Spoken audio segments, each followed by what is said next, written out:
नमस्कार मंडळी. तर आज संडे आहे आणि आज आलो आहे आम्ही सीताफळीच्या बागेत.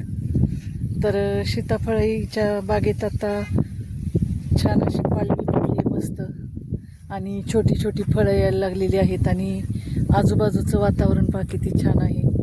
बागेत हिरवीगार अशी बाग आणि मस्त दिसत आहेत झाडं वगैरे एकदम. तर मी तुम्हाला सीताफळं दाखवते कशी छोटी छोटी आता नुकतीच यायला लागलीत. तर साधारण महिनाभरात फळं चालू होतील आणि आता हे बागेत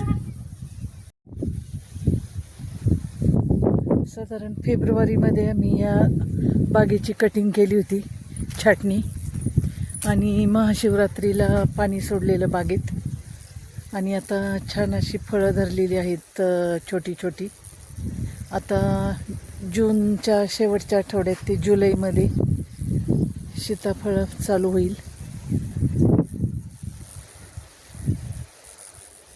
हे बघ किती मस्त असं वाटते, हिरवीगार झाडं. आणि इकडे समोरच पुरंदर किल्ला आहे. तर पुरंदर किल्ल्याचं पण एकदम मस्त असं दर्शन होतं आम्हाला शेतावर आल्यावर. छत्रपतींचं जन्मस्थान आहे, शंभूराजांचं. छत्रपती शंभूराजे संभाजीराजे यांचं जन्मस्थान किल्ले पुरंदर.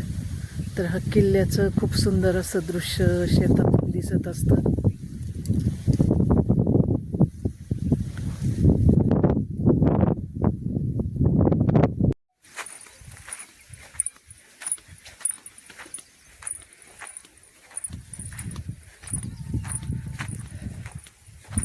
ही नवीन आहेत झाडं, ही 3-4 वर्षाची झालीत ही झाडं.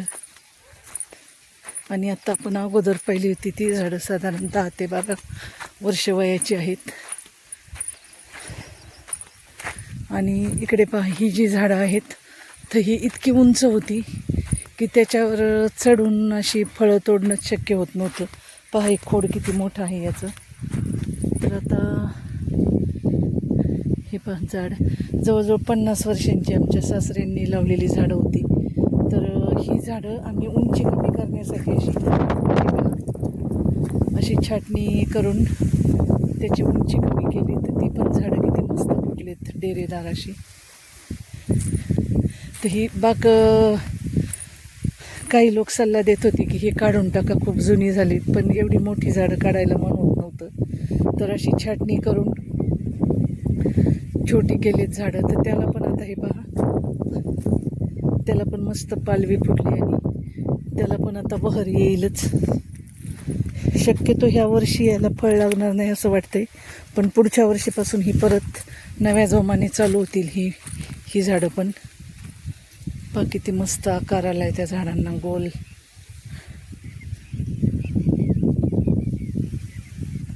तर अशी ही आमची सीताफळाची बाग आहे. इकडे ही जुनी झाडं, इकडे 3-4 वर्षांची, आणि समोर आहेत ती 10 ते 12 वर्षांची झाडं आहेत. इकडे 3 नारळाची झाडं आहेत, ऊस आहे.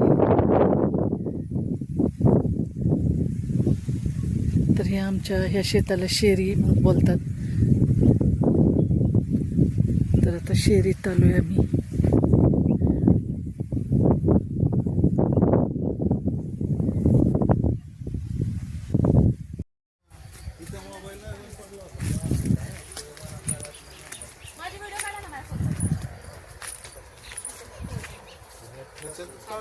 थांब, आमच्या दोघींची काढ, नाही तर पहिले माझी सिंगल काढायची. तू मोबाईल असा घेतल्यावर कशी काढल तू? चालते फक्त. चालू का? हां.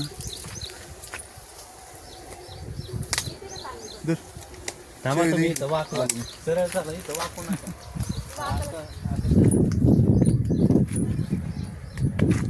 हां. नमस्कार. तर आज मी तुम्हाला खपली गव्हाबद्दल माहिती सांगणार आहे. तर हा आहे खपली गहू.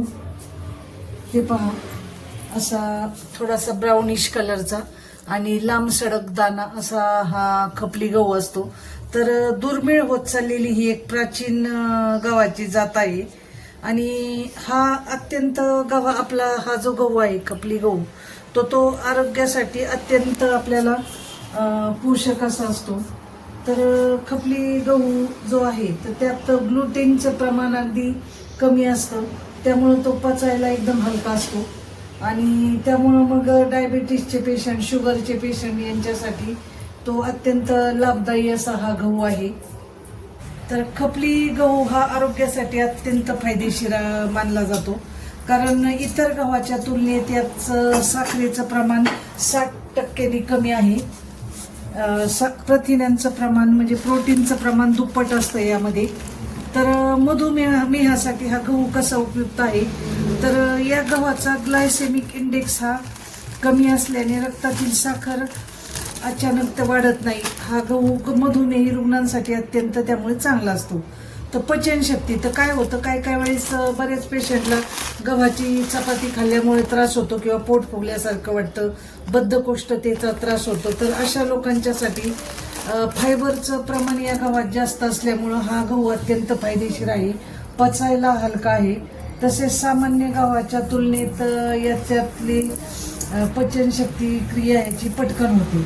तर ह्यात कमी ग्लुटेन असल्यामुळं, या ग्लुटेनचं प्रमाण कमी असल्यामुळं पचनाचा त्रास अजिबात होत नाही. हृदयाचं आरोग्य म्हणजे तर आता काय होतं की ज्यांना हार्टचा वगैरे काय त्रास आहे तर त्या अशा पेशंटसाठी मॅग्नेशियम, अँटीऑक्सिडेंट, कोलेस्ट्रॉल कमी करण्यासाठी, रक्तदाब नियंत्रित ठेवण्यास मदत करतो हा गहू.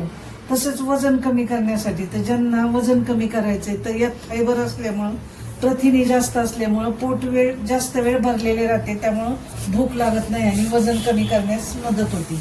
पोषक तत्वांचा यात खजिना आहे, जसं की लोह, मॅग्नेशियम, झिंक, व्हिटॅमिन इत्यादी सारखे आवश्यक जीवनसत्व मुबलक प्रमाणात या गव्हामध्ये असतात आणि रोगप्रतिकार शक्ती वाढवण्यासाठी हे खूप उपयुक्त असा हा गहू आहे.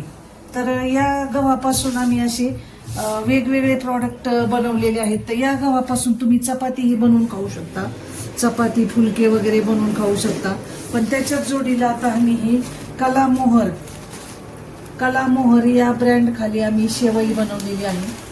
तर ही पहा, थोडीशी ब्राउनिश कलरची दिसते पण खूप हेल्दी आणि चविष्ट अशी ही शेवई आहे. प्रांजल कलामोहर हा ब्रँड आहे. त्यानंतर आपण जी लापशी करतो,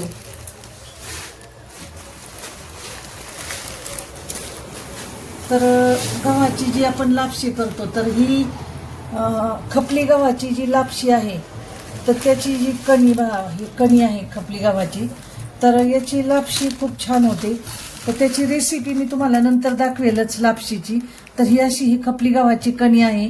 तर यापासून अत्यंत चविष्ट आणि पौष्टिक अशी लापशी आपल्याला बनवता येते किंवा गव्हाची खीर बनवता येते.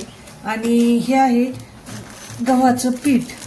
तर हे खपली गव्हाचं पीठही असं कलामोहर या ब्रँड खाली आपल्याला मिळणार आहे. तर नक्कीच तुम्ही खपली गव्हाचा आपल्या आहारात समावेश करा आणि आपलं आरोग्य एकदम उत्तम ठेवा. धन्यवाद.